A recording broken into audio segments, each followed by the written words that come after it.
안녕하십니까. 아이디어 입시연구소 대표소장 김원배 선생님입니다. 자, 가장 중요한 세분 능력 및 특기 사항에 대한 부분들이에요. 자, 세특하고 동아리 쪽이 가장 중요합니다. 자, 그러면 세분 능력 및 특기 사항에는 어떻게 써야지? 자, 저는 쓰기 전에 여기 자기주도 5단계 부분들을 설명을 드리고 싶어요. 왜 대부분들 다 어디든지 그 얘기 나오잖아요. 자기주도에 대한 능력이 있었는가? 그러면은 도대체 자기주도는 뭐야? 자, 요거 여러분들 꼭 외우세요. 그 선생님이 우리 친구들을 면접을 준비를 시켜주면서 항상 이 부분들을 거의 확률은요, 최대치에, 여기에 틀에 맞춰서만 답변을 해주면은요, 거의 최대치에 올라갑니다. 떨어지는 경우들은 거의 없었습니다. 아예 생기부라든지 자소서 이런 부분들이 최하위 점수만 아니었었다라면은 1차만 넘어간 학생이었으면은 거의 제가 다 붙였어요. 그 정도로 중요한 내용입니다. 자, 여러분들 선생님이 읽어드릴 테니까는 그 부분에 자기주도 5단계 꼭 외우십시오. 우리 학부모님 계시면 학부모님도 꼭 외우세요. 자, 자기주도 5단계는 뭐냐 하면 1번 사전에 조사하라. 2단계 계획을 수립을 하라. 3단계 실행을 하고 4단계 결과물 도출을 낸 뒤 5단계 비평 능력을 길러서 다시 새로운 계획을 수립을 해서 또 그거를 진행하고 성장 발전해 나갈 거예요. 무슨 소리냐 하면 사전에 조사하고 계획 수립하고 실행에 옮겨서 결과물 도출을 내고 비평 능력을 길러서 다시 새로운 계획을 수립해서 또 다시 진행하고 또 진행해서 또 발전해 나가는 거.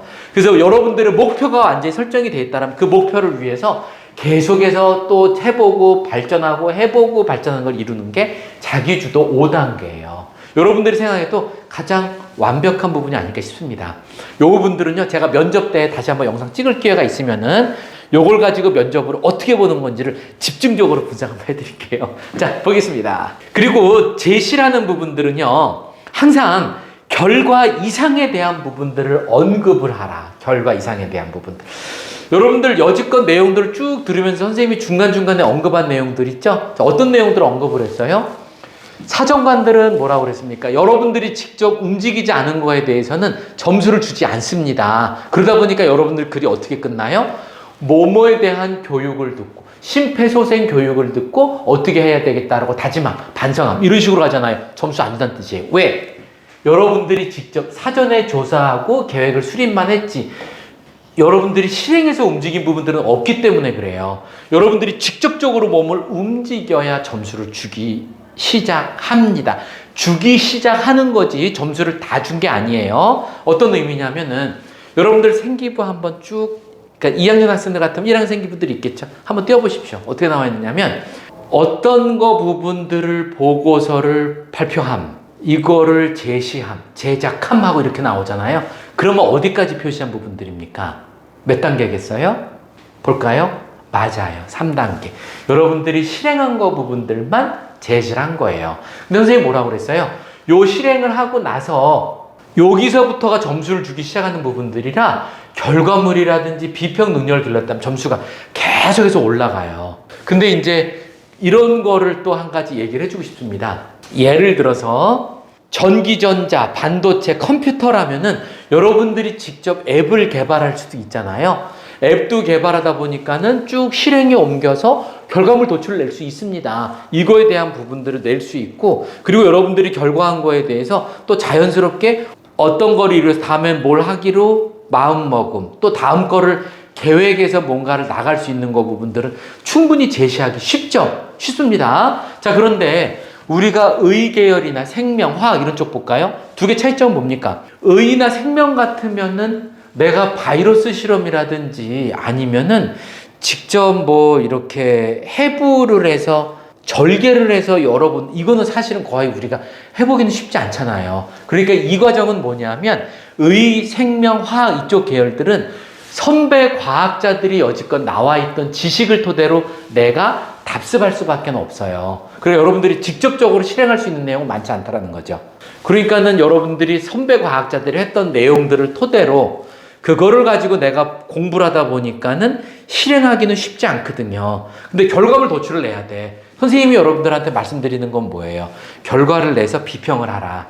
그러니까 결과를 내기 어려우니까 이 부분이 빠져야 될 것 같으면은 어떤 부분들을 알아보고 이것에는 어떠한 부분들이 아직 단점으로 작용이 돼서 이 부분들을 조금 더 구체적으로 하고자 하는 뭐를 만들어내기를 다짐함, 이런 식으로 가야 돼요. 그러니까 예를 들어서 뭐냐 하면 뭐 암 한번 볼까요? 항암에는 보통 일반적으로 크게 세 가지가 있죠. 세포 독성 항암, 그 다음에 또 추적 항암, 또 하나 면역 항암, 이렇게 세 가지가 있죠. 근데 세포 독성 항암 같은 경우는 어떻게 돼요? 세포가 급속도로 빨리 자라니까는 전체적으로 크게 도포를 살포한다, 이런 의미랑 같은 의미예요. 그러다 보니까는 어떻게 돼요? 세포 암덩어리가 이만큼인데 전체적으로 크게 항암제를 투여하다 보니까는 정상세포까지 공격을 합니다. 그러다 보니까는 뭐 부작용도 많이 생겨서 머리도 빠지기도 하고 구토, 구역 이런 것도 많이 일어날 수 있는 부작용이 있고요. 그 다음에 또 뭐 추적 항암제, 표적 추적 항암제 같은 경우는 어떻게 돼요? 표적 추적 항암제는 그 표적만 딱 잡아서 항암 덩어리만 그거를 해서 계속해서 공격을 하잖아요, 이 약이요. 근데 이거는 또 단점이 뭐가 있어요? 이 약을 몇 번 오래 쓰면 그 약에 내성이 생겨요. 그래서 실질적으로 많이 잘 안 듣습니다. 그래서 그런 단점이 또 있고, 그리고 또 하나는 면역 항암제도 있죠. 근데 면역 항암제 같은 경우들은 또 몸 안에서 면역력을 길러내서 이 암덩어리를 죽일 수 있는 그런 거에 대한 면역력을 계속해서 길러주는데, 근데 이 부분에 대한 또 단점은 이게 가장 좋긴 하는데 경제적으로 굉장히 부담률이 큽니다. 선생님이 알고 있기로 거의 1년에 5억 정도씩 간대요. 그러니까 실제로 경제적으로다가 너무 부담스러우니까 이룰 수가 없거든요. 그러면 여러분들이 활동한 걸 어떻게 되느냐 하면 항암 효과에서는 이런 것이 있었는데 각 단점을 보완할 수 있는 내가 어떠한 뭐를 더 만들어서 앞으로 어디에 국가의 의료복지 사각지대에 있는 분들을 위해서 이 보완점을 단절시킬 수 있는 뭐 의미 있는 뭔가를 만들어내겠습니다. 단점을 보완하는 뭘 하겠습니다. 이런 식으로 끌고 가라, 이런 뜻이에요. 무슨 소리인지 이해되시죠? 그러니까 여러분들이 의계열, 생명, 화학계열은 직접 활동할 수가 없으니까 여러 선배 과학자들이 했던 내용을 가지고 그 부분들을 내가 장단점을 찾아서 보완할 수 있는 뭘 하고 싶다, 이런 식으로 제시를 하라는 뜻입니다. 정말 중요한 포인트예요. 결과 이상에 대한 부분을 항상 언급하는 것이 중요합니다. 자, 3번. 세부 능력 및 특기사항에 대해서 예시 한번 봐봤어요. 근데 여기까지는 원래 실제로 흰글씨까지는 실제로 있었던 부분들이고요. 그리고 요 부분들에서 선생님이 앞 페이지에서 말씀드린 거를 토대로 요런 거를 좀 추가로 넣었으면 어떨까라고 해서 요건 제가 글을 만들어 봤어요. 자, 읽어보겠습니다. 수학 예시 돼 있어요. 자, 질병관리본부에서 코로나를 수학적으로 예측하는데 많은 노력을 하고 있다는 인터뷰를 접하고 코로나를 수학적 예측하는 것이 가능할까라는 궁금증이 생겨. 근데 저 같으면은 자, 수학적으로 예측을 하는 것에 목적을 두고 이런 식으로 목적, 성장, 발전 이런 단어 쓰면 좋습니다. 목적, 그 다음에 성장, 그리고 발전 이런 단어로 바꿨으면 좋았을 것 같아요. 그래서 수학적을 예측하는 것에 대해서 목적을 두고 진행을 했으며 어쩌고 저쩌고 해서 발표를 했잖아요. 그래서 발표한 부분들에서 마지막에 그 코로나19에 대한 부분들을 수학적으로 목표하고 제시하는데 조금 더 성장, 발전하고 있다고 생각을 함. 이런 식으로 하면 훨씬 더 표현이 잘 됐을 것 같아요. 그래서 요 단어도 한번 꼭 넣어서 생각해 보십시오. 목적, 성장, 발전. 자, 그리고 이 부분이 궁금해서 SIR 모델을 이용을 해서 코로나 예측을 주제로 미분을 이용한 학습 보고서를 작성했대요. 오, 대단한 것 같아, 그죠? 여러분들 이런 거 활동한 친구들이 있을 겁니다. 요게 두 가지가 있어요. SIR 모델하고 SEIR 모델이라는 게 두 가지가 있는데 SIR 모델보다는 이 SEIR이라는 모델이 조금 더 발전된 모델이고요. 제가 알고 있기로는 여기 2가 접촉자를 의미할 겁니다. 그래서 이제 접촉자에 대한 부분들인데 요거 한 가지 하는 친구들은 있을 텐데요. 수학에서 요거 어떤 친구들이면은 SEIR도 꼭 만들어서 한번 넣어보십시오. 점수 훨씬 더 많이 살아납니다. 계속 읽어보겠습니다. 자, 궁금증이 생겨서 SIR 모델을 이용한 코로나를 예측하는 주제로 미분을 이용한 학습 보고서를 작성을 했습니다. 자, 1호 코로나 기초 감염 재생산 지수, 그죠? 1보다 수치가 커지면은 더 코로나가 발병이 된다는 뜻이고 1보다 작은 0.7, 0.8 하면 줄어드는 걸 의미하겠죠. 자, 그래서 SIR 모델로 구축할 수 있는 프로그램을 통한 그래프에 대한 개형, 또 SIR 모델의 보완점을 고려해서 SEIR 모델을 이용한 코로나 확진자 수를 예측하는 주제로 보고서를 작성하고 발표했습니다. 내용 굉장히 좋아 보이잖아요. 그죠? 좋습니다. 실제로 좋기도 좋고요. 자, 그랬는데 아까 여러분들 다시 한번 우리 외워볼까요? 전 페이지 넘어가기 전에 자기주도 5단계 뭐라고 그랬죠? 1단계 사전조사, 2단계 계획 수립, 3단계 실행. 여기서부터 점수 준다고 그랬습니다. 4단계 결과물 도출, 5단계 비평 능력. 자, 그런데 이 친구는요, 여기 실행한 단계까지만 제시가 됐어요. 보고서를 작성했어요. 활동한 부분들에 대해서까지만 작성을 했습니다. 잘했어요. 잘했어요. 굉장히 창의성도 엿보이는 부분들이 많이 있습니다. SIR, SEIR 두 가지 다 하는 학생들 전국에 몇 명 없습니다. 이 부분들까지 두 가지 다 작성을 했고 여기까지 점수 충분히 더 줄 수 있어요. 그죠? 여러 가지에서 점수 줄 수 있는 요소들이 많이 있는데 수학적 모델을 이용을 해서 내가 이 의계열 쪽까지 접목시킨다는 거는 실제로 쉬운 접근은 아니거든요. 그래서 아이가 여기에서 이 정도까지 생각할 수 있는 아이면 굉장히 창의성이나 전공으로도 적합할 것이고, 그 다음에 또 점수 부분에서 만약에 수학 점수가 조금 모자란다고 하더라도 저 같으면은 그 부분 전부 다 커버해서 여기에서 이 정도면은 이거에 대한 점수도 충분히 줄 수 있을 것 같아. 나머지 점수 다 어느 정도 추가로 줄 수 있을 것 같아요. 그죠? 자, 그런데 선생님 같으면은 아까 3단계까지 하고 그 뒤에 뭐가 빠졌습니까? 결과랑 비평 능력하는 부분이 빠졌죠. 그래서 그 부분들을 해갖고 다시 할 수 있으면 또 다른 계획을 수립해서 또 진행해 나가면 성장 발전함 이런 표현이 들어갔으면 좋은데 요거 그럼 너무 막 인위적으로 만든 것 같으니까 제가 글을 한번 넣어봤어요. 빨간 글씨입니다. 이 두 모델은 계산 과정에서는 약간의 차이를 보이고는 있으나 최종적 수치에 대한 부분들은 큰 차이가 나지 않는다는 결과를 도출하고 실제 상황에서도 적용되며 다른 독감에 적용될 수 있는지를 예측함. 그러면은 결과 도출이니까는 여기에서 내가 실행한 그 다음 단계까지도 진행을 하고 있죠. 결과물 도출까지도 했고요. 그리고 이거 이후에 다른 독감이나 이런 부분들, 인플루엔자 이런 거에도 적용될 수 있는지를 예측까지 또 한번 해봤대요. 그러면서 또다시 이게 다른 데도 적용할 수 있는지도 스스로 비평할 수 있는 시간을 또 가져보겠다. 이러니까 이 부분이 들어가면 아마 훨씬 더 점수를 많이 줬을 거 아닐까.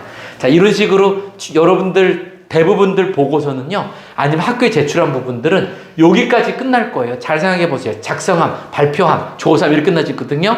그러지 말고 여기 마지막 선생님이 달아놓은 예시들 같은 것들 있죠. 한 줄, 두 줄 정도만 넣으면 점수가 폭발적으로 살아날 거예요.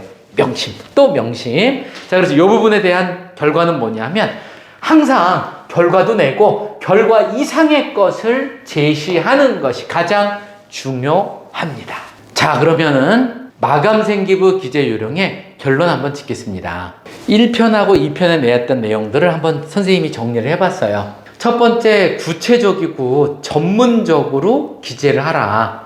그래서 구체적이고 전문적인 거 부분들은 1편 부분들은 말씀을 잘 드렸으니까, 자, 여기에서 구체적 전문적 부분들이요, 사정관들이 가장 많이 본, 대부분 어디든 다 마찬가지예요. 전공 적합성하고요, 학업 역량, 요 두 가지를 가장 많이 봅니다. 인성 사회성은 훨씬 비율 적다고 말씀드렸죠.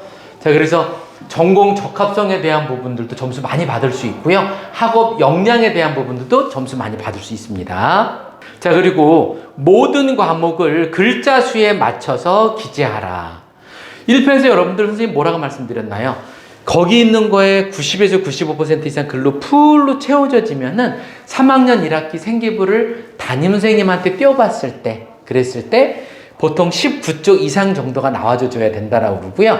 그리고 그 부분이 만약에 안 채워져 있으면은 나중에 사정관들이 좀 활동을 덜 했나 이런 식이 줄 수도 있어요. 그래서 요거를 제가 선생님 여러분들 채우라고 하는 이유는 뭐냐 하면, 덜 채워졌다라면 아이가 활동한 부분들이 많지 않나 이런 식으로 인식이 가요. 활동한 게 인식이 같지 않았다라면 인성 부분의 점수도 깎을 수도 있을 거고요. 그 다음에 사회성으로도 점수 많이 못 받아요. 그래서 요 부분들은 풀로 채우시고, 그리고 이제 대부분들 예체능 쪽에서 조금 덜 채우시는 경향들이 있거든요. 거기에다가는 여러분들 말씀 잘 드려서 여러분들 장점, 면학 분위기를 조성하기 위해서 뭐 활동했다라는 거, 또 아니면은 여러분들 학습 방법 이런 것도 채워 좋습니다. 자, 3번. 본인만, 전 여기다 별표 쳐주고 싶어요. 다 중요한데 3번 쪽은요, 본인만의 스토리를 제작 후에 여기에 맞는 활동을 하라. 그러면 전공에 대한 적합성 부분들이 추가적으로 점수가 올라갈 거고요. 이 부분에 아까 스토리 부분에 뭐가 들어갔었어요? 과거에는 여러분들 지원 동기보다 잠재성 들어간다고 그랬죠. 그 다음에 또 현재는 창의성도 들어간다고 그랬죠. 그리고 창의성은 전공 적합성에 들어가기 때문에 그렇습니다. 그리고 거기서도 발전 가능성까지 들어가요. 그래서 이 부분들이 가장 중요한 것 중에 하나입니다.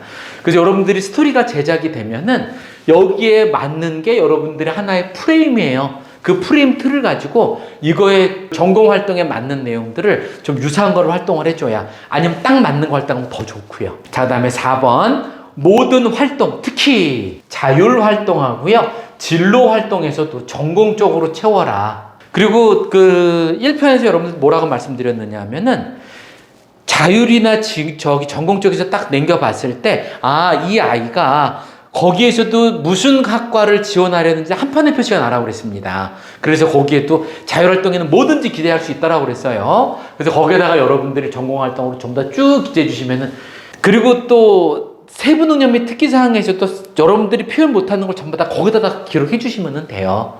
그래서 거기에서 사정관이 봤을 때도, 아, 이 친구는 전공적으로 활동한 내용이 정말 많구나, 인식도 좋고, 그 부분도 중요하지만 또 하나 중요한 거는 뭐냐 하면, 여기는 아이가 뭐 전공적으로 활동하고 싶은 생각이 없나 봐, 이런 식 인식을 배제하기 위해서 그래요. 자, 조심하시기 바랍니다. 자, 그 다음에 5번. 교육을 받은 것보다는 본인이 활동한 것 위주로 기재를 하라. 이제 그 자기주도 5단계에 대한 내용들이죠. 사정관들은 여러분들이 활동한 걸 보고 싶어 해야 하고, 생기부에서도 교육을 받은 거라든지 직접 활동한 내용이 아니면 점수상으로도 주지도 않고, 그 다음에 자기소개서나 생활기록부 기재 이런 것도 좋지 않다라고 그랬어요. 근데 여기에서 만약에 여러분들 그 본인이 활동한 거 위주로다가 기재를 한다라면은 스스로 주도해서 활동한 부분들이기 때문에 자기주도성에 대한 점수도 많이 발생됩니다. 그러면 자기주도성은 앞에 이제서 얘기했던 거 자기주도 5단계에 맞춰서 활동하시면 되고요. 그리고 6번. 모든 부분들을 활동을 할 때에는 실행한 부분들도 좋지만 항상 실행 이후의 것, 실행하고 결과를 내고 비평 능력까지, 이 부분까지 기르는 것이 가장 중요합니다. 자기주도성, 사회성, 그 다음에 전공 적합성, 뭐 이런 부분 다 제가 빼서 그렇죠. 이 부분 정말 중요해요. 그래서 여기 나와 있는 내용들 전부 다들, 그리고 마지막 2월 마감 생기부 지나가시기 전에 여러분들 생기부 내용도 꼭 점검하시고, 그리고 그 이제 마지막으로 한 말씀 더 드리고 싶은 게, 여러분들, 저는 그렇게 생각을 해요. 여러분들이 태어난 부분들은 어느 정도 운명을 가지고 태어났다고 생각을 합니다. 여러분들이 운명을 가지고 태어난 거는 70에서 80%에 대한 운명을 가지고 태어났는데, 나머지 그 운명은 20%로 뒤바꿀 수 있다는 거죠. 그러니까 여러분들에 대한 운명이 지금 이렇게 잘 돼 있다라면 조금 더 노력을 해서 그 20%로 또 다른 세상을 여러분들이 직접 만들어낼 수 있다라는 뜻입니다. 자, 여러분들, 마지막 여러분들한테 드리는 말씀. 운명은 정해져 있지만 그 운명 여러분들이 충분히 뒤집을 수 있고요. 그냥 주는 건 아니죠. 막말로 커피 터지게 열심히 하시면 우리 모두 다 좋은, 만족하는 생기부가 나올 수 있을 거라 생각합니다. 긴 시간 영상 봐주셔서 감사합니다. 다음에 또 나와서 인사드리겠습니다. 감사합니다.